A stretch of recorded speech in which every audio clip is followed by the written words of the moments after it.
Nos quedamos con Paul Neira y nos va a contar cómo es el docente post-pandemia, Paul.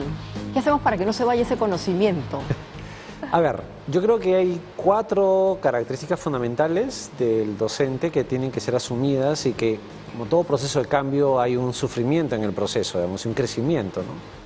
El primero es que tiene que ser un mentor de sus estudiantes, tiene que ser una persona que los lleve en el proceso de formación, uno primero. Uno segundo, tiene que ser un gestor de experiencias de aprendizaje. Tiene que ser un bibliotecario en el sentido de elegir los mejores contenidos que él no crea, sino que existen en el metauniverso, digamos, de contenidos que existen digitales. Y tercero, tiene que ser profundamente innovador. Estos 4 elementos rompen completamente con la lógica de un docente que simplemente transmite contenido. Porque definitivamente YouTube es más divertido que yo. Sí. Entonces, si nosotros no sopesamos este elemento y no comenzamos a exigir como docentes de que se construyan los elementos suficientes en el aula para poder desarrollar estas capacidades, junto con una discusión de política educativa que tiene que ver con el recambio generacional de docentes, porque nos estamos quedando, o sea, hay una crisis mundial y que es muy dura en el Perú también. ¿Por qué? Porque la gente no quiere ser docente. Entonces, hay un quiebre ahí, un quiebre generacional, que nos va a costar demasiado al 2030, y si no comienzas a construir una acción política de parte del Estado, vamos a tener un problema serísimo. ¿Por qué? Porque ya no vamos a discutir de la necesidad de tener un número determinado de docentes, sino lo que necesitas es docentes de calidad. Entonces vamos a tener un doble problema, pues no tenemos docentes y no tenemos docentes de calidad. En este momento ya tenemos una falta de docentes, y lo más lamentable y penoso es que los docentes que no tenemos, digamos, en la costa, voy a usar ese término, es que los docentes que ya hacen falta en el país son los que tienen lengua diferente al castellano, los que están en las zonas alejadas de frontera. Hay una política que se instaló en el Ministerio de Educación que se ha ido debilitando, diría, y que tenemos que luchar para que las políticas públicas trasciendan los gobiernos. Pero hay un tema adicional, creo yo. A ver, que tiene que ver con el docente tiene que dejar de arroparse en la lógica de un enseñante. De un enseñante. Así. A ver, ¿qué es eso del enseñante? O sea, a ver, y claro, tiene detrás una lógica de una estructura del sistema que es una máquina de enseñar. Porque yo te puedo enseñar súper bien, pero tú no puedes aprender absolutamente nada, Maite. Y el problema que estamos, o sea, la gran crisis que estamos viendo es que los docentes han ido perfilando técnicas y metodologías para enseñar, pero los estudiantes al otro lado no aprenden, porque hay una crisis profunda de aprendizaje que se ha desnudado ahora con la pandemia. Las dinámicas nos han hecho tener una forma de tener contrato docente, existe un docente, hay un docente en la escuela, que ya que exista es una gran cosa, claro. Pero la dinámica de que tú aprendas y que yo me dedique a ti también es un logro que hemos construido en la pandemia que no se puede perder. ¿Cómo le das tecnificación? ¿Cómo profesionalizas eso? Es decir, Maite y Paul, vuelvo al ejemplo, no aprenden de la misma manera. Entonces, yo como maestro, además de ser un docente presente en la escuela, estar en Purús, llegar con mi lengua que corresponde, no necesariamente tengo que enseñar o tener una lógica contigo de aprendizaje. Por eso volvemos al actor cambia, no el que enseña, sino el que aprende. Como protagonista de su aprendizaje, tiene diversas formas de aprender. Claro, pero ustedes, que ya, perdóname, comentaban que estamos retrocediendo y que ahora en las aulas el celular se convierte otra vez en un enemigo.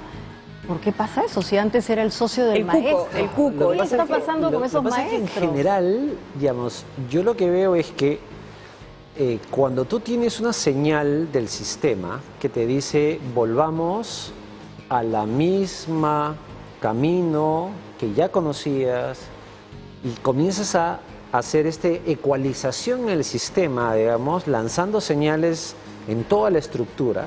Entonces, al final del día, el docente simplemente, a pesar de haber enfrentado estoicamente con el uso de la tecnología 2 años, vuelve la mula al trigo. Lo que pasa es que volvemos a lo conocido, a lo que nos es cómodo. A lo viejo conocido. Pero ¿por qué? Justamente volvemos porque el Estado, la gestión del Ministerio, la gestión de las DRE y la SUGEL tienen que tener la asistencia técnica, el soporte suficiente para poder tener las herramientas que te digan, eso que estabas haciendo está bien, no es malo, pero por ese camino que estás yendo, que está bien intuitivo, buscando tus propios recursos, que lo has hecho, es como decíamos hace un momento, el recursero de la tecnología. Ese maestro que fue a buscarte a tu escuela, que te fue a buscar a tu casa y que además aprendió a hacer una cosa bien buenísima, que es el aula invertida, por ejemplo. Yo te mando por WhatsApp, al WhatsApp de tu mamá, todo lo que tenías que leer para la próxima clase, Maite. Eso es una cosa maravillosa. El sistema ha dejado de mandar. Yo tengo que decirte que eso que estabas haciendo, maestro, no es malo, que era muy bueno y que funcionaba y que no está alejado del currículo nacional, que no está alejado del enfoque por competencias, sino que eso que estabas haciendo era lo correcto. Entonces yo te sigo fortaleciendo. Pero mire, yo creo que hay una oportunidad, Maite. Hemos cambiado de autoridades en este momento en las regiones. Hay en este momento que hacer desde el Estado central un fortalecimiento de capacidades, pero ya hay que apostar porque eso que se estaba haciendo no se pierda y se borre. Mi relación con la familia no tiene que volver a ser la común y corriente que era, señores, las notas, ¿no? O su hijito se portó mal, sino esa construcción positiva vinculada al aprendizaje. A ver, vamos a ir cerrando la idea que tiene que ver con señales claras. O sea, es decir, no podemos solo construir, digamos, un conjunto de decisiones en función a las buenas intenciones y aquello que efectivamente brotó naturalmente de abajo para arriba. Hay que tecnificarlo. Lo que sucede es que de arriba hacia abajo tenemos que comenzar a dar señales mucho más claras de que eso es lo que estamos buscando. Lo que pasa es que, de nuevo, ¿cuál es la visión del sistema educativo que tenemos? Que se manifiesta en las decisiones, en la normativa, en la política, en los mensajes públicos que se ofrecen desde el sistema. ¿Qué es lo que estamos discutiendo hoy en día al inicio de clases? Infraestructura, infraestructura, infraestructura. Entonces, el estudiante cree que porque las grandes autoridades en el país solo miran esa infraestructura, entonces lo único que importa es la infraestructura. Y le mandas una señal automática a los docentes de que, bueno, si no hay baño, entonces yo no puedo enseñar bien. Mentira, eso no es cierto. Bueno, también es cierto porque hay necesidades básicas que tenemos que cubrir de los niños si finalmente van a ir a un recinto donde se van a impartir las clases, ¿no? Ahora, también han hablado ustedes que durante el tiempo del COVID fuimos multimodales, o sea, se han hecho clases, no necesariamente en escuelas, se han hecho clases en parques, quiero volver a eso estadios, que estás diciendo, para ir cerrando, Quilla y Paul, casi una idea final.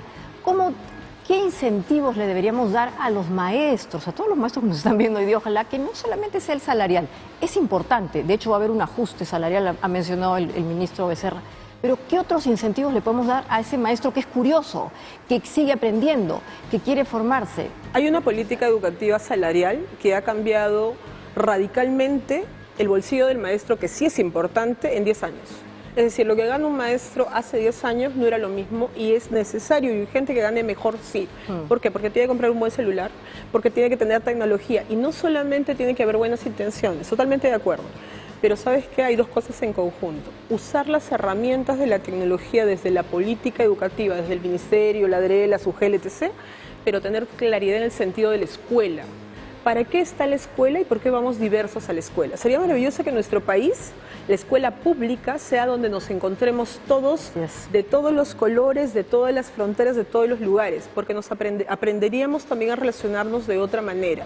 Yo creo que la oportunidad de discusión, si me permites a mí decirlo, es el sentido de la escuela y aprender a vivir en ciudadanía y democracia, porque nos está rebasando en la cara que es urgente, necesitamos trabajar en nuestro país. Perfecto, Paul, para cerrar contigo.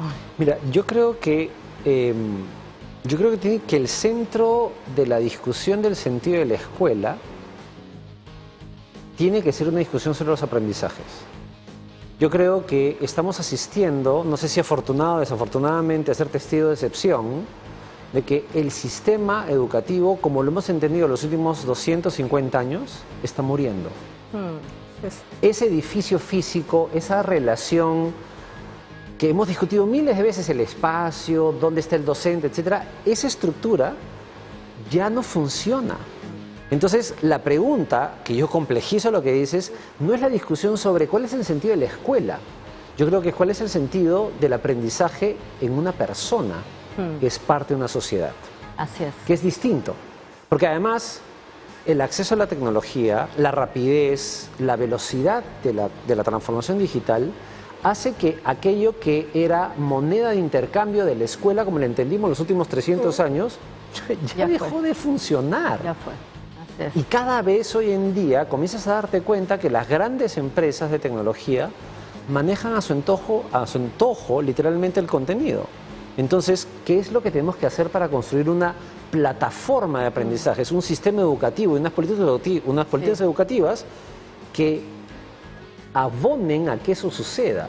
Y no hablemos, Paul, ya de la inteligencia artificial. Obvio. En fin. Y la revolución del chat Así es. GPT que Seguramente vamos a verlo en otra oportunidad, en otro diálogo abierto. Les quiero agradecer muchísimo por haber estado conmigo en este primer programa, con todas las personas que nos están viendo. A ti, Quilla, además, porque es tu cumpleaños. Muchas gracias. Que lo cierres lindo con nosotros. Gracias. No todos los días se cumple 25 años, ¿no? Así es, ¿no es cierto? Una mujer Así es. digital, emprendedora. Y a todos ustedes, por favor, no se vayan. Vamos a volver con otro experto en estos temas, además ex ministro de Educación, el señor Jaime Saavedra, desde Washington. Él es director global para educación. No se vayan.